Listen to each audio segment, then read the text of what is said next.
બીજી વાત, અહીંયા અમારા કાર્યક્રમની પૂર્વે સૂત્રો પાસેથી મળેલી માહિતી પ્રમાણે સ્થાનિક પોલીસ દ્વારા એવી સૂચના બુટલેગરોને આપવામાં આવી છે કે ફક્ત 3 દિવસ પૂરતો દારૂ બંધ રાખો અને પછી તમે તારા દારૂ ધમધુકાર ચાલુ કરજો.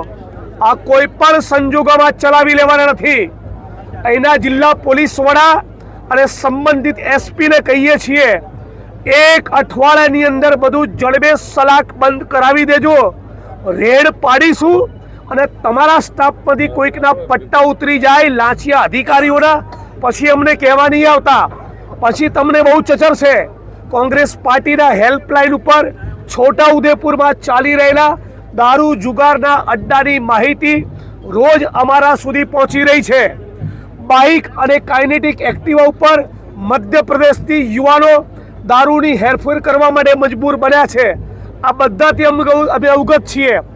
મહેરબાની કરીને અઠવાડિયા 10 દિવસમાં બધું જડબે સલાક કાયમ માટે બંધ કરી દો. છોટાઉદેપુર ક્વાંટ વિસ્તારની બેન દીકરીઓ માતાઓને વિધવા બને નહીં એ સુનિશ્ચિત કરો. અને ભૂલથી પણ કોઈ પણ સંજોગોમાં ડ્રગ્સનો કારોબાર કરતું એ કોઈ જોવા મળ્યું તો કોંગ્રેસ પાર્ટી વતી કહું છું કે તમારી ખેર નથી. બહુ ગુજરાતને બરબાદ કર્યું તમારી ભ્રષ્ટાચારની વૃત્તિના કારણે. બહુ બુટલેગરોએ તાગડધીન્ના કર્યા. કોંગ્રેસ પાર્ટી હવે ચલાવી લેવાની નથી. એ છોટાઉદેપુરની ધરતી પરથી ડંકાની ચોટ ઉપર કહેવા માંગુ છું.